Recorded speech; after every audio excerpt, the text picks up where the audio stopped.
ॐ भूर्भुवस्वः तत्सवितुर्वरेण्यं भर्गो देवस्य धीमहि धियो यो नः प्रचोदयात्।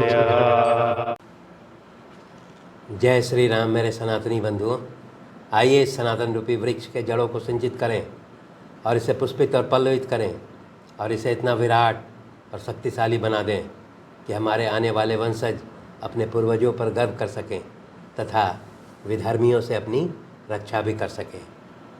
ये विधर्मी शक्तियाँ हजारों वर्ष से हमारी सभ्यता और संस्कृति को नष्ट करने का अथक प्रयास कर रही हैं। पिछले अंक में हम लोगों ने अध्ययन किया कि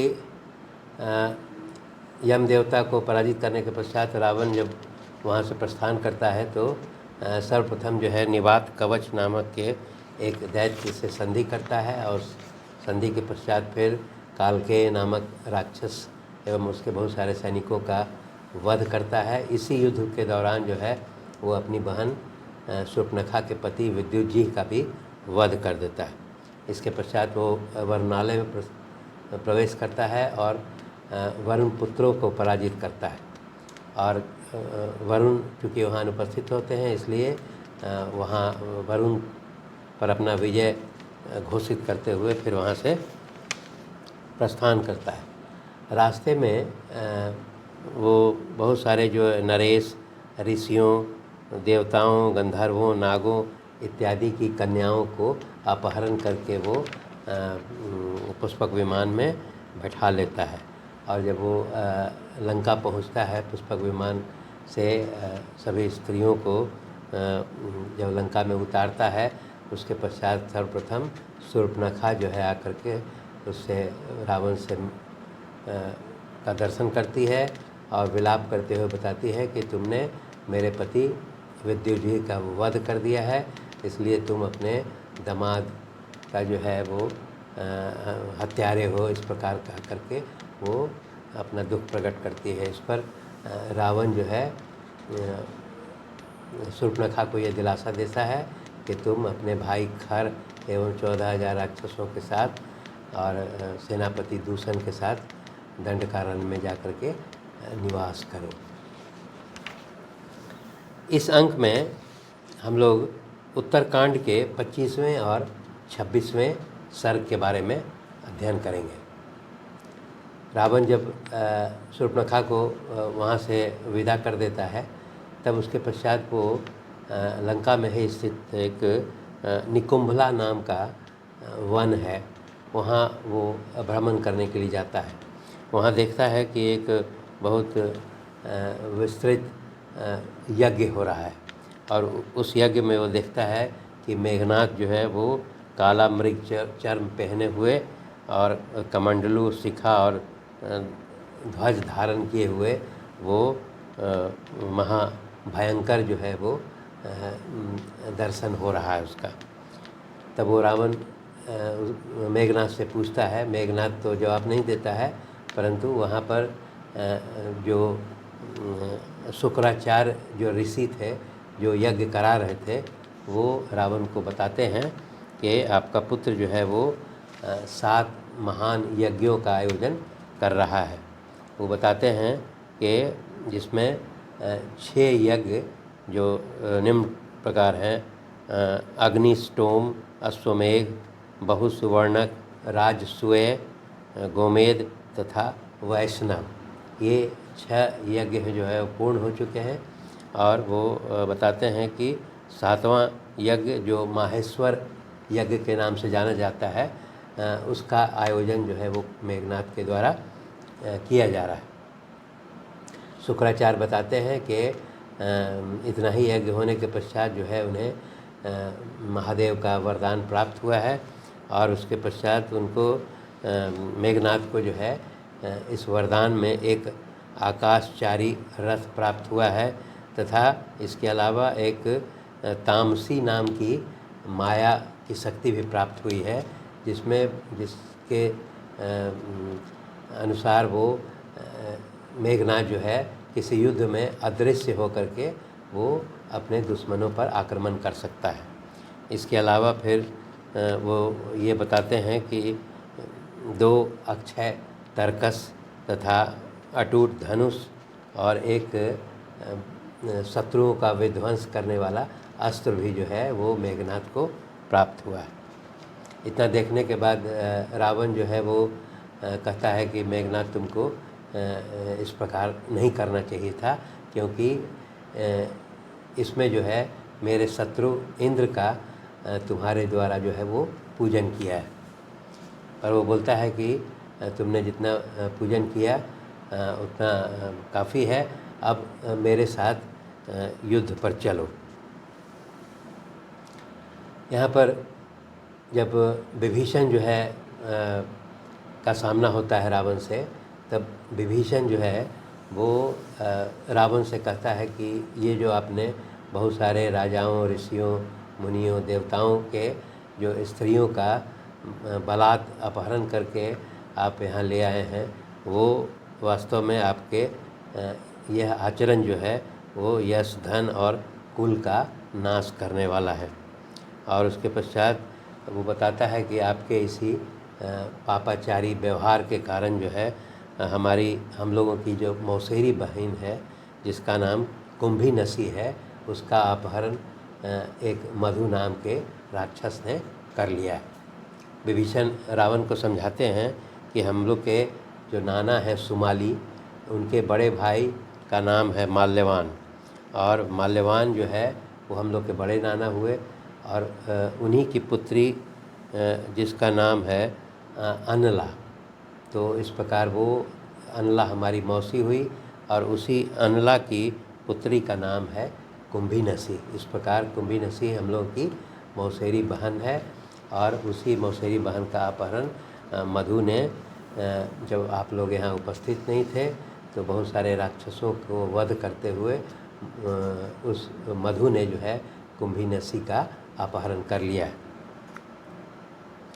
और वो विभीषण बोलते हैं कि ये जो अपहरण हुआ है वो आपके इस दूषित बुद्धि और पाप कर्म के कारण ही हुआ है।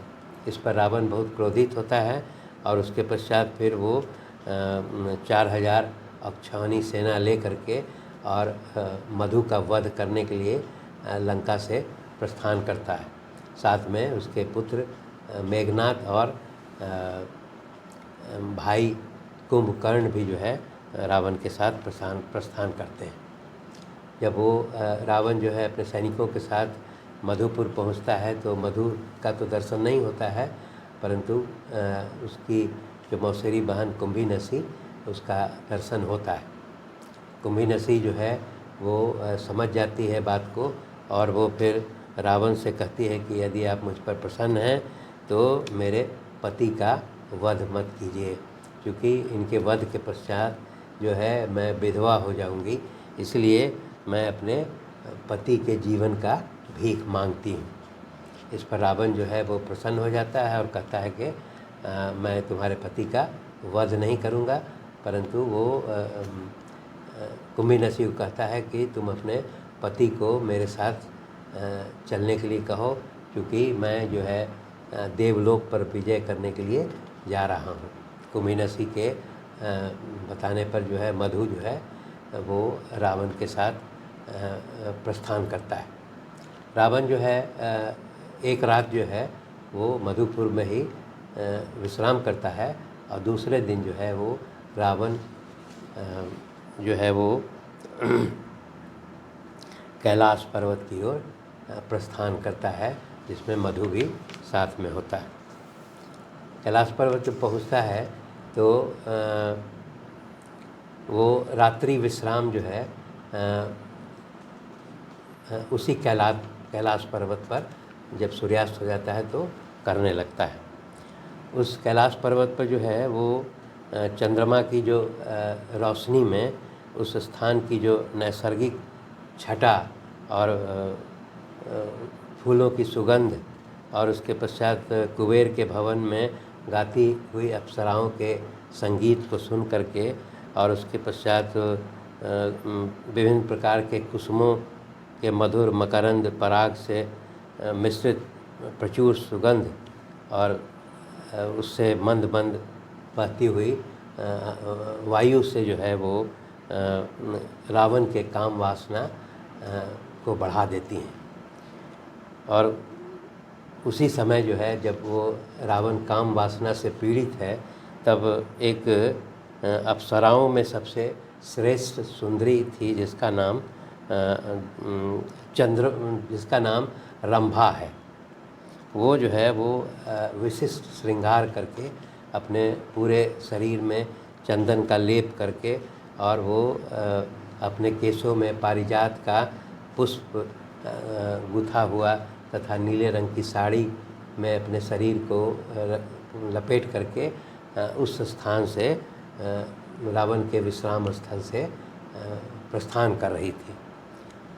उसका मुख जो है चंद्रमा के समान था, भौवें जो है वो कमल के समान थी और वो बहुत सुंदरी वहाँ पर प्रतीत हो रही थी, कामुक प्रतीत हो रही थी। और रावण जो है उसको देख करके काम वासना से पीड़ित हो जाता है और उसका हाथ पकड़ के रोक लेता है और उससे कहता है कि इंद्र, उपेंद्र या अश्विनी कुमार कोई भी जो है वो मेरा बराबरी नहीं कर सकता, इसलिए मैं यहाँ पर रावण जो है उसको छोड़ करके तुम अन्यत्र कहाँ जा रही हो। वो कह रही है, वो रावण जो है वो रंभा से अनुरोध करता है कि मैं तुमसे विनीत पूर्वक जो है अनुरोध करता हूँ और तुम मुझे स्वीकार कर लो। इस पर जो है वो अप्सरा जो है रंभा जो है वो रावण से कहती है, मैं आपकी पुत्रवधू के समान हूँ, इसलिए आप मेरी रक्षा कीजिए। और वो बताती है कि मैं आपके बड़े भाई कुबेर के पुत्र, जिनका नाम नलकूबर है, उसकी प्रेमिका हूँ और मैं भी उससे प्रेम करती हूँ और वो भी मुझसे प्रेम करते हैं। और वो बताती है कि मैं ये विशिष्ट श्रृंगार करके उन्हीं से मिलने के लिए जा रही हूँ, वो मेरा इंतज़ार कर रहे होंगे, इसलिए मुझे आप छोड़ दीजिए। इस पर रावण जो कहता है कि देवलोक में जो है अप्सराओं के विवाह की परंपरा तो नहीं है, इसलिए तुम्हारा ये तर्क कि तुम मेरी पुत्रवधू हो ये स्वीकार योग्य नहीं है। इतना कह करके वो रंभा को बलात् जो है उसी पर्वत पर शिलापट पर पकड़ करके और उससे बलात् समागम करता है। जब बलात् समागम करने के पश्चात जब वहाँ से रंभा प्रस्थान करती है तो उसका सारा श्रृंगार जो है वो जो नष्ट हो गया है और उसी अवस्था में वो नलकूबर के पास पहुँचती है और उसके चरणों पर गिर करके और विलाप करने लगती है। और वो बताती है कि रावण, राक्षस राज रावण जो है अपने पूरे सैनिकों के साथ जो है वो स्वर्ग लोक पर आक्रमण करने के लिए आया है और वो रात्रि विश्राम वो कैलाश पर्वत पर ही कर रहा है। वो बताती है कि मैंने रावण से बहुत अनुरोध किया कि मैं आपकी पुत्रवधू हूँ, मुझे छोड़ दीजिए, परंतु उसने मेरे साथ बलात् समागम किया है।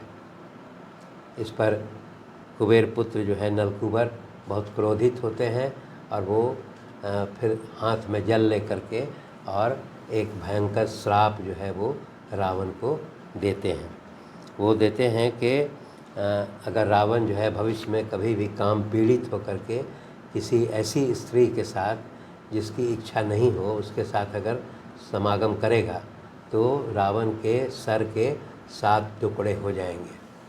तो इस प्रकार का श्राप देता है। जब रावण को ये ज्ञात होता है तो इसके पश्चात भविष्य में जो है रावण किसी स्त्री के साथ बलात् समागम करने का जो उसका व्यवहार था उसको छोड़ देता है। नलकूबर के इस श्राप के द्वारा जब जिन स्त्रियों का अपहरण रावण करके लाया था, जब उनको जानकारी होती है तो वो भी बहुत प्रसन्न होती हैं। धन्यवाद।